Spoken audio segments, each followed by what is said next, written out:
Hello and welcome to the Free Hypnosis Podcast with Michael White. I'm Michael White. Go to michaelwhitehypnosis.com to find out how to contact me for one-on-one sessions or personalized hypnosis recordings. This podcast is going to focus on helping you dissolve your frustration during these very frustrating times. Hopefully you're safe and isolated, which is a major disruption for your life. You're probably feeling feelings of frustration. And if that's the case, I want those feelings of frustration to trigger in you a deeper breath. And let it out. If you haven't already, take a moment to sit down or lie down and uncross your ankles and place your hands where they will be the most comfortable,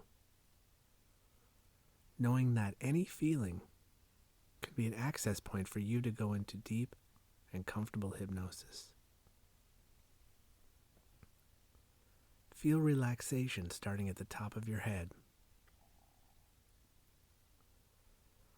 Feel frustration trying to poke at that relaxation, and as it does, your relaxation spreads more and further down your body.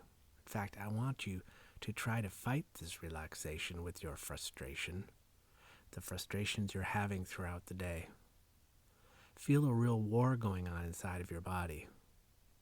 And notice that no matter how much frustration pushes against relaxation, the relaxation wins, spreading further down your body. But really now, try to stop that relaxation with this deep well of frustration you felt your whole life.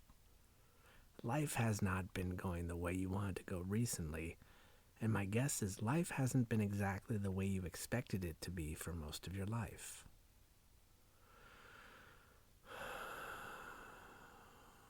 Deeper down now, relaxing easily. Not so much because frustration tries to push back. It's a real war going on inside of your body. And if this is too much for you, open your eyes, take a breath, and start again. But really see frustration trying to spread against the barrier of relaxation. And as soon as it does, it just brrr. Imagine being a superhero where your one superpower is anytime somebody gets aggressive, you can just lightly touch them somewhere on their body and they just go limp instantly. That's your one superpower. You don't fight.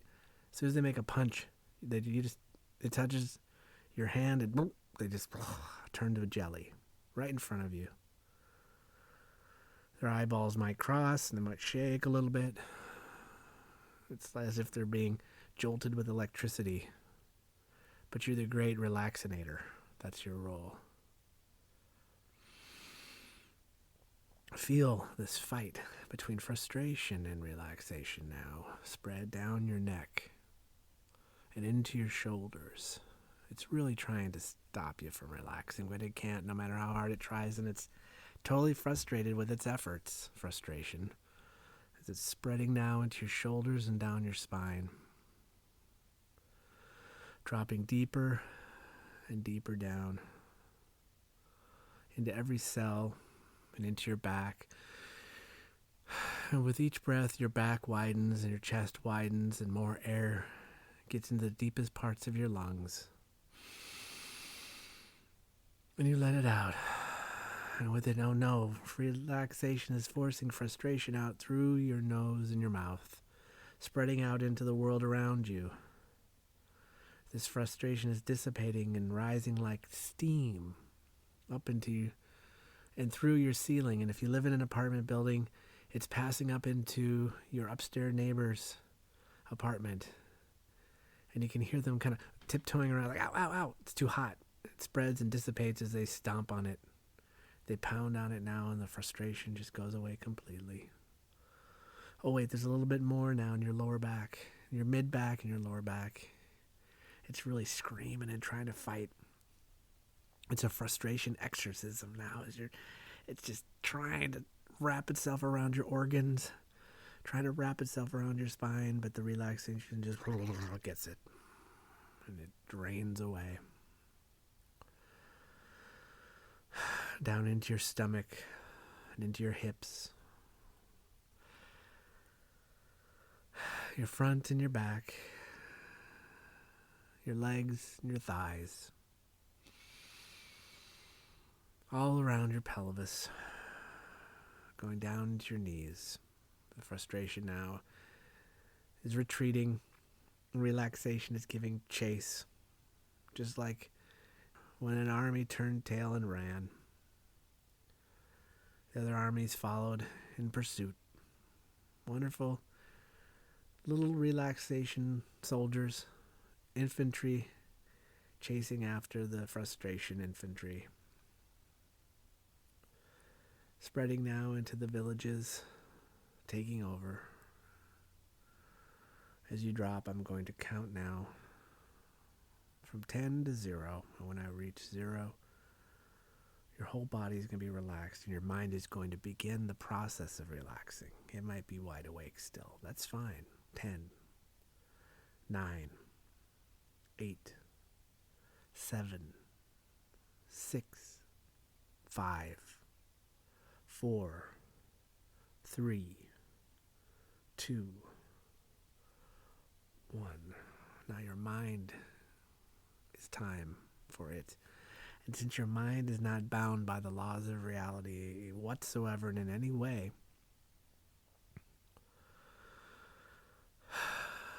it can make numbers appear instantly, like you can see the number 6 in your mind and make it disappear. And now try to make the number 6 appear in your mind, but it can't. Make it appear, and it can't now. Make it appear, and then have it disappear. Now try to make it appear, but it can't. So you had a blank space in your mind right now. Maybe you see a room, and in the center of the room, the number 6 appears, and it flips into a 9, and then the 9 disappears. What number comes up? 3. Instantly see it. Turn the 3 on its back, so it's a W, and then it disappears. And now in that room, try to make the number appear, and this time, when you try to make it appear but it can't, you drop 10 times deeper into relaxation. It's a trigger for your body to go even further down. When I say go, try to make a number appear, you only see the room, and you go 10 times deeper into relaxation. Stop trying to make the number appear. Just see the room in your mind now. In the middle of the room, in the air there, which isn't really air, it's just mind air, you're going to try to bring up the number 8. And as soon as I said it, you probably saw it in your mind instantly. But this time now, make it disappear. And when I say try to make the number 8 appear, you see nothing. It's blank. And then you go 10 times deeper still. Go. Try to make the number 8. And if it pops up for a second, just make it disappear. And then try and notice that it's just invisible. And you go 10 times deeper. This is how you improve your hypnotic success, is that you're linking an arbitrary suggestion that I'm making of going 10 times deeper to an arbitrary suggestion of trying to make a number appear, but they can't. This is the power of your mind. It's not bound by reality. If I were standing in a real room, I would have to have an 8 either cut out of cardboard or styrofoam or written on a piece of paper for an 8 to exist. It has to be created by some sort of media, ink or clay or styrofoam or cardboard. We don't have that problem in the mind. Magicians just do in real life what we can instantly do in our minds. I mean, imagine a magician right now in your mind doing a trick where they have the hat, the top hat, they put it on the table and just go like that with their hand, and it's gone. It disappears. It's not fascinating because in the mind, you're not bound by the laws of reality. What makes a magic trick in real life interesting is how does the magician or the illusionist manipulate our thinking or our perception, all the while knowing that they're bound by the laws of reality, friction, solidity of objects, gravity. How do they use those things in a way for us to think that something is disappearing when it's really not? It's just being moved somewhere else. Well, in the mind, you could have the magician standing in the middle of the room, literally floating. There's no trick to it. You can turn them upside down instantly. See that magician now in your mind upside down doing magic tricks. It's almost dull, isn't it? And yet in the mind is where all of our suffering happens, because we think what's going on in the mind is real. See now in your mind some image. Maybe it's a monster or a demon of anger. Whatever comes up for you. An object. When I say go, go. See what first pops up to represent your frustration and your anger right now. Turn it upside down. If it's got legs, have it do the splits in midair. Have it do cartwheels. And then notice the you that's inside of you that feels entitled to your anger. That if you're not angry, you're not going to get your needs met. And have that part of you do the splits right now. So there's whatever representation you have of your frustration and anger, and then there's the you inside your mind, which isn't really you. Just like the magician isn't a real magician, but that you sure feels like you, and it's the you you've used to dictate your behaviors in the external world, most likely probably keeping you from what you really want, thus creating more feelings of frustration in a loop that goes around and around and around. Now have the loop go backwards. Spiral it the other way. The you that feels your needs are never met. Turn her upside down, doing a handstand in midair. There's no floor that she's bound by, no gravity. Notice that this part of you may not have been a she at first, or a he, and have maybe not bound by those pronouns anymore. Noticing the whole time that your feelings of frustration are gone. You feel wonderful right now. The trouble you have in your relationships. What do you see and feel at the same time? Noticing it's very easy to change what you see by changing the colors. Making more solid shapes and forms helps many people, not everybody. I've found for me that if I feel frustration in a relationship with a real person in my life, that I have an internal visual that's usually gray, cloudy, and unclear, and if I put boundaries around it and lines and grid works and colors and polka dots, it changes how I feel instantly. Maybe not permanently, maybe there's a little more work to do, but I can figure out how to lift it up, my problem, float it in the middle of the room, make it smaller, more compact, kind of like a white dwarf star becomes more compact, but the mass is even more increased, and so is the gravity in one location. Take that problem and make it as small as the tiniest molecule that caused the Big Bang, all of the mass of the universe compressed into one space in one moment, and then have it explode out in a beautiful, brilliant, colorful light. Spreading out, getting faster and faster and faster as it's moving away from itself throughout the universe. And notice how when you try to feel those feelings again, it just keeps expanding even more. You unable to now feel those feelings in any way. At least I can. I try to grasp it as it's moving out exponentially faster, moment by moment, second by second. Maybe there's a point eventually in the universe where all of this problem that's causing so much frustration and anger begins to slow down. Maybe there's a point in this universe where your problem begins to slow down. But for now, it's only increasing its speed because it's now bound by the laws of reality. There is no friction. There's nothing stopping it. In fact, imagine if there was no concept of speed and velocity the way we thought we understood it in our minds. It's just faster than we ever imagined. We can't even grasp how quickly it's moving away from itself, unable to take form or shape ever again in our lives. How much would that benefit us when we feel inside that deepest pain now? We squinch it down to the tiniest little dot, just like the Big Bang, and it explodes. It spreads out so much that we can't really feel where we used to feel it anymore. Questions arise, like, what am I going to do with all of this time when I'm not worrying and wondering? Which is what's going on now. We're at a wonderful point in our lives in the sense that we have an opportunity to go inward and reflect and really begin to address some of the things that we haven't been looking at before this point.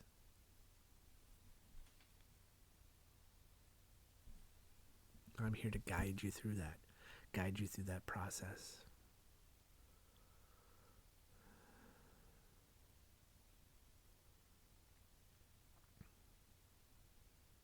Find something else from your past. Make it tiny. Compress all of it down, just like every single atom in the universe. Compressed down into one space. All of the mass, matter, and energy of the universe in one location. This is your thing, that one thing that's been plaguing your life. If you could put it down there and just have it explode out. Notice that you can't grasp onto it anymore. Things pass by you, pass through you. Are you part of the movement as you're spreading out now?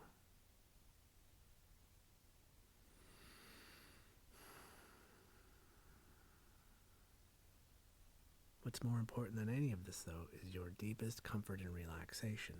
So I'm going to count from 15 to 1 and then stop talking. And at that point, you can either rest or rouse yourself. Just really take this moment to allow your mind to deliver to you a surprising, exciting, and important message about you. In one of my future recordings, I'm going to talk about you looking at you in your mind, what some might call the self-image. Images of yourself that you have in various situations. When you look inward, when you see what you're seeing in your mind. And the question will be, are there any visions of you, images inside that you hate? And why? These are all your images. This is your life. And really, we have very short lives in comparison to the universe.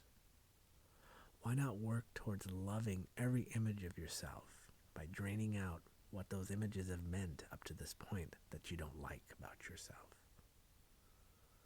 Images of ugliness, images of unworthiness, not okay, who you are, not adequate, not enough,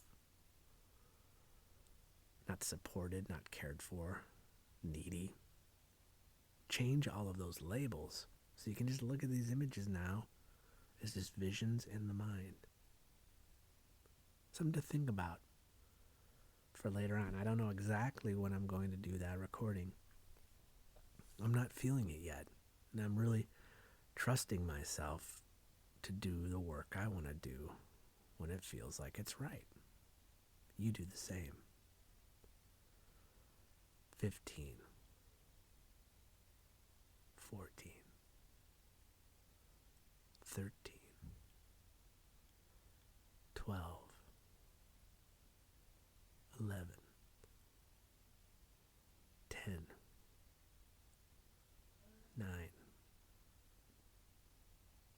8, 9, 8, 7, 6, 5, 4, 3, 2, 1.